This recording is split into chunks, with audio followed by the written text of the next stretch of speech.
o'clock, we're going to start this retail project.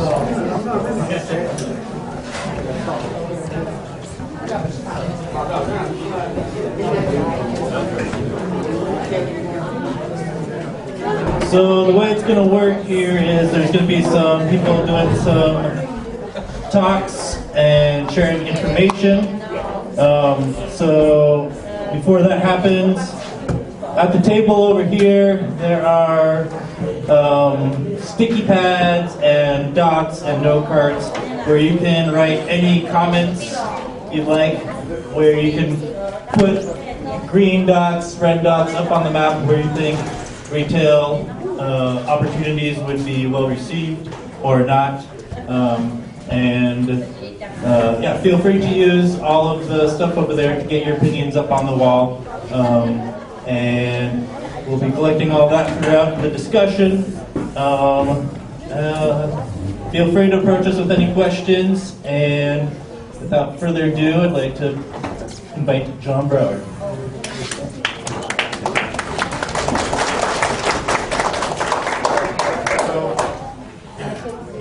So as we're going to get into hopefully some good back and forth discussion about retail ordinance that we have here in Trinity County. Anyone who's really interested in this should come up real close and we can have a more intimate discussion about this. We don't have to be so spread out.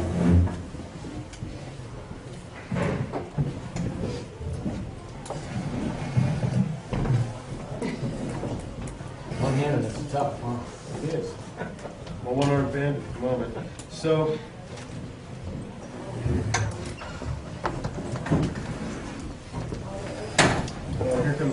here comes some more folks. Let's win there. I think the sheriff might be here. Everybody hide their bag of weed. Assume the position.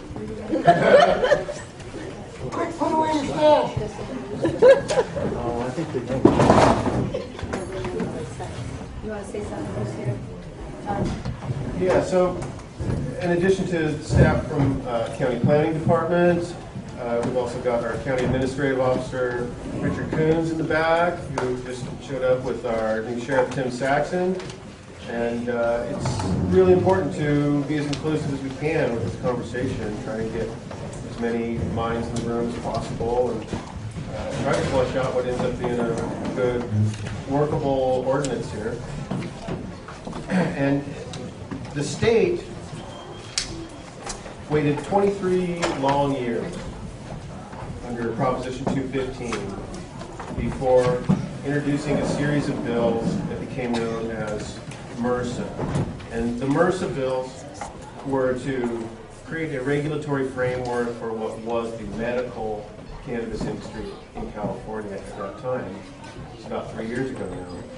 And then that would have been enough change for a county like Trinity to try to cram an awful lot of change into a very short period of time had we just stuck with the regulating of the medical side of the industry. But then shortly thereafter, ALMA passed, the Adult Use Initiative, that completely legalized cannabis for anyone over 21. The state combined the MRSA bills and ALMA into a blended bill that is Malcursa. And Malcursa is now the law of the land. One of the things Malcursa did is it sunsetted the previous medical protections under Prop 215 and Senate Bill 420 for collectives and cooperatives. Most retailing in the state was under collective and cooperative organization until just the last year or so. And the Malcursa rules really, it's a statutory group of rules, which means it's the highest level of law in the state of California. And it also created a means for other state agencies to create their own regulations and means of regulating the commercial cannabis market. In Malcursa, it specifically creates the Bureau of Cannabis Control and puts them in charge of regulating retail, distribution, microbusiness. What else, Adrian? Transport. I think that's it. Yeah, distribution, transport only in the state. And so anything that has to do with retail is going to have to fit under this broad umbrella that is Malcursa. And then under Malcursa is this other umbrella that are the BCC permanent regs that just became permanent in January. We've been dealing with twisty, turny, fast-changing emergency regs until then. But now, since January, we've got permanent regs for the BCC. So we have a very good idea what the legal landscape looks like that county ordinance would have to somehow fit under. And starting at the very top, the Malcursa law defines retailer for the retail sale and delivery of cannabis or cannabis products to customers. A retailer shall have a licensed premises, which is a physical location from which commercial cannabis activities are conducted. A retailer's premises may be closed to the public.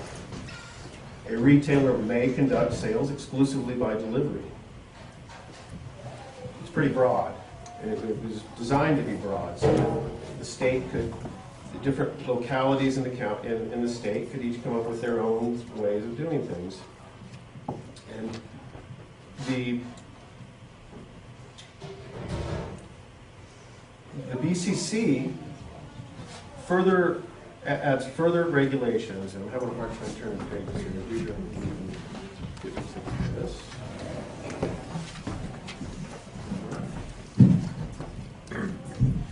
The Malcursa laws, they're pretty broad in scope, and they don't get too detailed. But it does talk about the broadest aspects,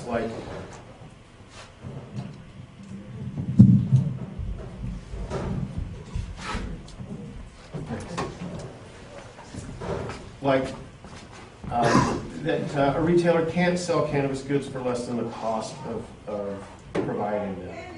A retailer cannot provide cannabis and also provide alcoholic beverages or tobacco. A retailer, and this is one of the only land use aspects that's mentioned in either Malcursa or the BCC regs, but must be set back 600 feet from a school. Actually, school, daycare center, residential drug treatment center, and by school, you even further define that it's a K through 12 public school. Bus stops are mentioned nowhere in the state regs, although we do have school bus stop setbacks for some of the other license types in Trinity. The school bus stop setback matter is something that we should definitely discuss here today, and later on when Leslie and Jeff start talking about county zoning types and we start looking at the maps here, we're going to see that many of these areas in Trinity County have these narrow little strips of commercial zoning, also have school bus stops on all of them. The state laws discuss security. That's going to be another challenge here in Trinity County. Is you've got to, all the BCC licenses have to provide different levels of security, and the retailer has the most onerous security mandates on them from the state. They've got to have a maintained alarm system from a state licensed alarm company that monitors that alarm system and can respond when an alarm goes off. And there's even rules about your place has to be armed when anytime you're not open for business. The alarm needs to be armed. But there's also a state mandate that you have to have security personnel on site anytime you're open for business as a retailer. And that's another sticky one here in Trinity. We don't have a state licensed security company presently that provide those services, so they have to come from outside the county, or maybe someone in the room wants to start a security company. Trinity Wolf Consulting and Security Services has taken a crack at offering security services to the cannabis industry, but they've gotten off to a slow start because we don't have things like this opportunity yet. Hopefully we can entice them to open up shop again and try to provide the services. But it's definitely another hurdle that everybody in Trinity County that plans on having a BCC issued license type is going to have to deal with. In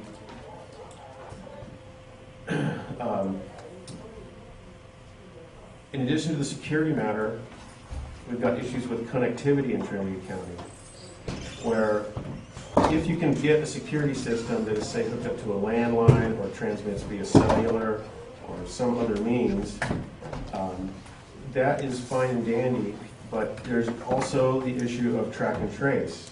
The retailer has an awful lot of responsibilities when it comes to track and trace.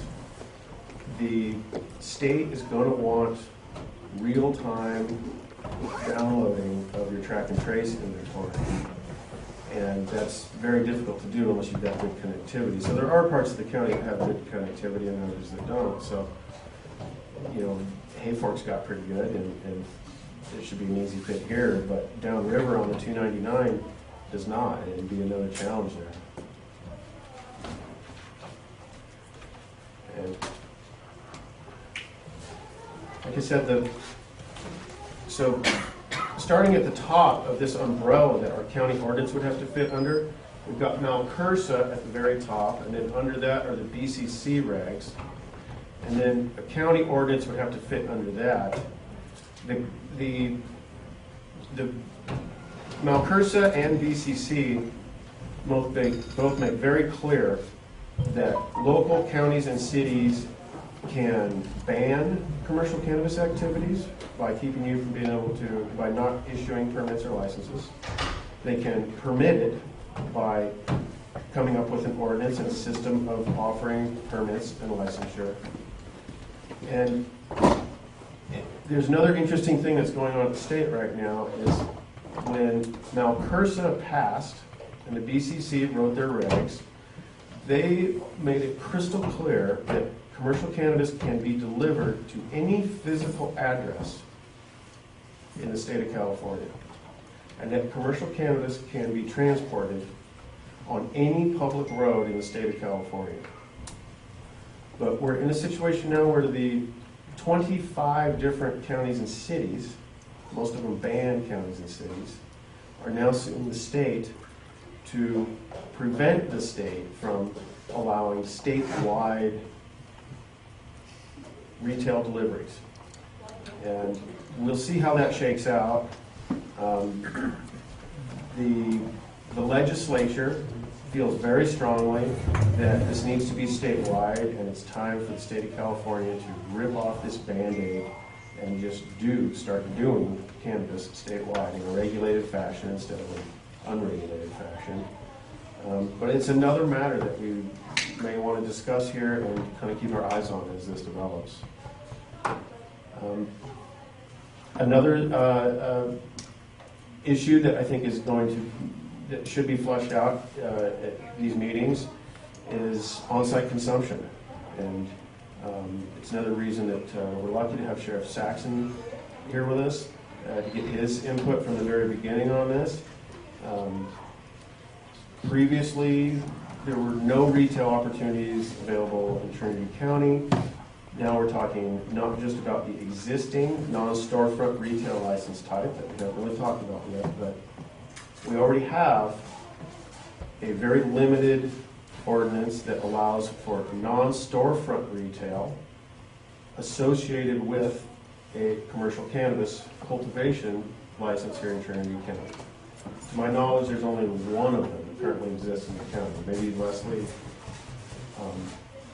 one non-storefront retail or two now? Okay. So 2 people have attempted the non-storefront retail license type in Trinity. I don't know if either of them are operational yet. I know one is no. But the counties and cities can regulate this retail animal in a very broad range of ways. For instance, in the regs, it even uses an example that some other business entity could also apply for a state cannabis retailer license. And the example they use is a senior living facility can also apply to be a commercial cannabis retailer in the state of California if your local county or city were willing to permit it, but the state is fine with it. So we've got this non-storefront retailer permit that's currently available, and it's something that cultivators might be interested in. It would allow you to do deliveries from your premises to anywhere in the state, abiding by all the regs under the BCC and Malcursa and your county.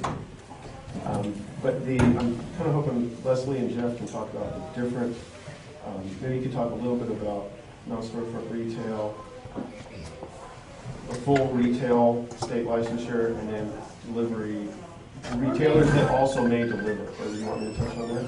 Go ahead. We're mainly talking about zoning districts, and we're going to be looking at the map. So Okay. we're mainly talking about zoning. So the state allows for different types of retail activities.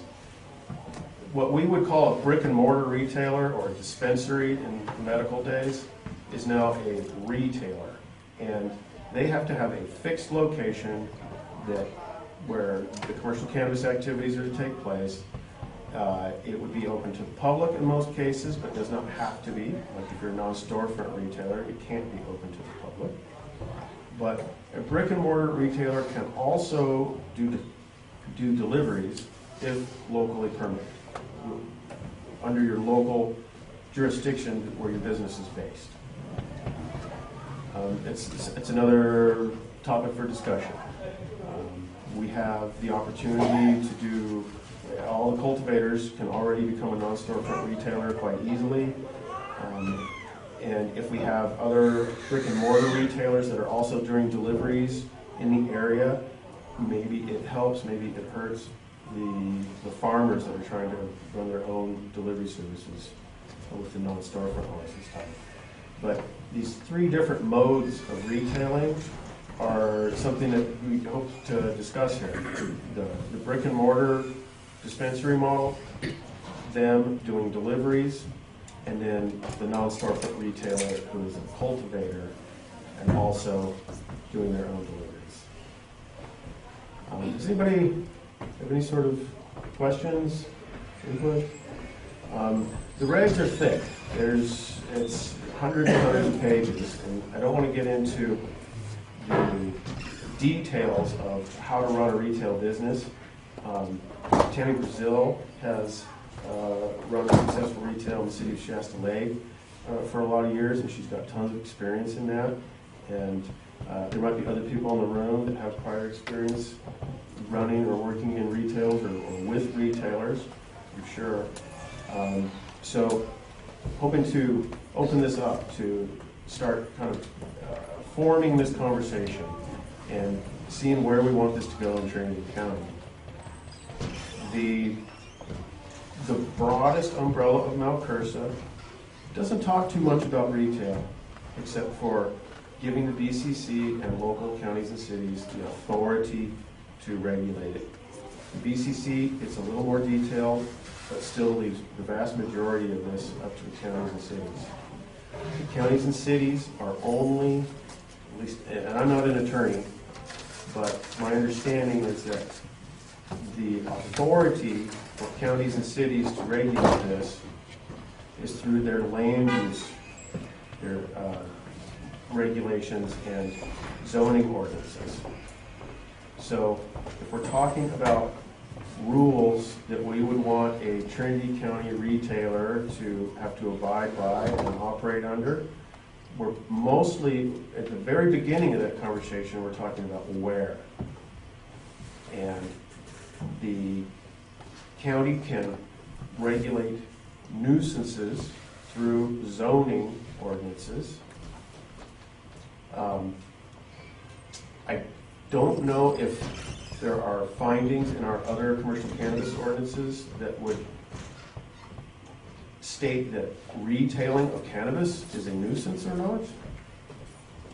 I think it would be interesting to possibly develop findings for a Trinity County retail ordinance and license type that could have findings that might help describe how we've got literally thousands of cannabis producers in this county and 0 permitted means of offering that product to consumers.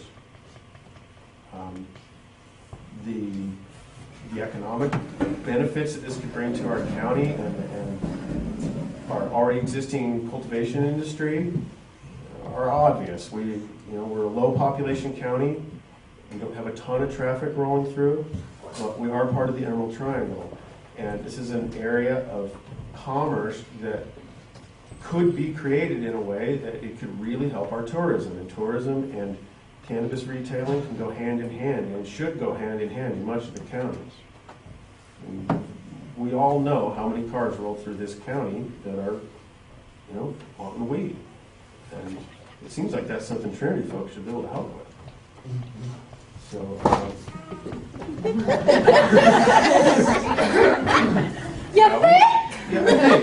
I think this is something we can do really, really well. I think I've been in a lot of dispensaries during the medical era up and down the whole state. Not so much the last year or two, I've been more concerned in Trinity matters. But I'll tell you, I've seen a very wide range of retailers up and down the state. They each have their own feel, their own character, their own way of doing things. Some of them are very sterile and medically minded and feel almost like a hospital or pharmacy experience. Some of them are really kicked back. And there's this whole broad range of flavors that could be how Trinity does this.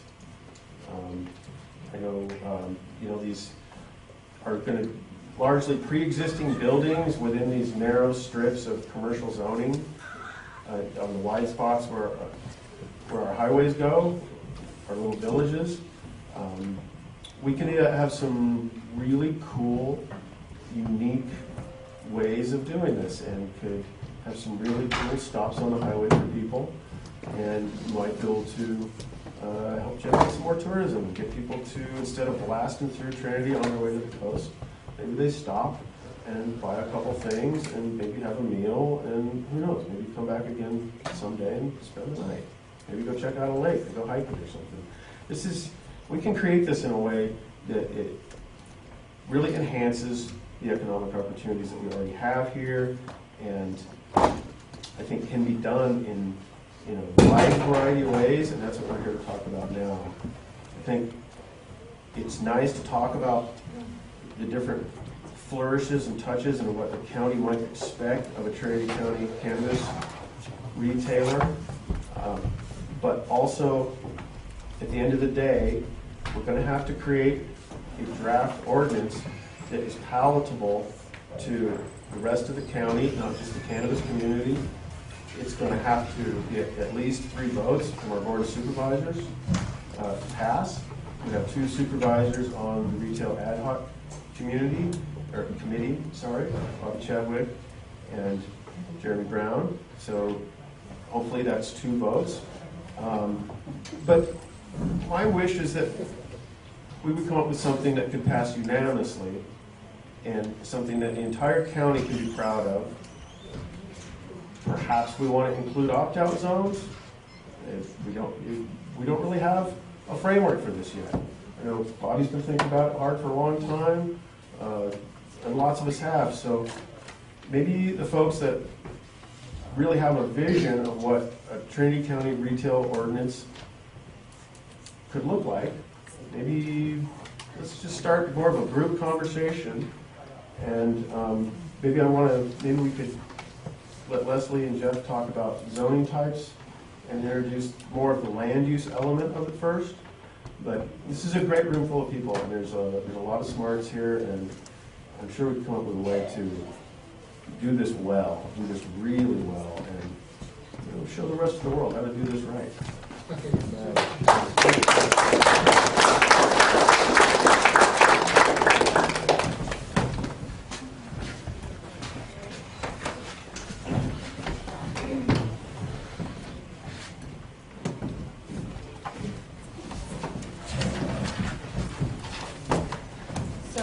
go ahead and have Leslie and Jeff talk. You can ask questions after each one, but after all the presentations, we're going to hang out and just have a lot of communication. And so Jeff and Leslie, and if at any time during the talk you want to go and look up at the maps, feel free to. The farthest one is the whole county zoning districts, and then the rest of them are broken down by communities. So Jeff, Leslie, and I want to say a big thank you. I know that Jeff and John both are doing this under a great deal of pain, and they had committed to it, and their tenacity to be here right now with their wounded wings is very impressive. So thank you very much.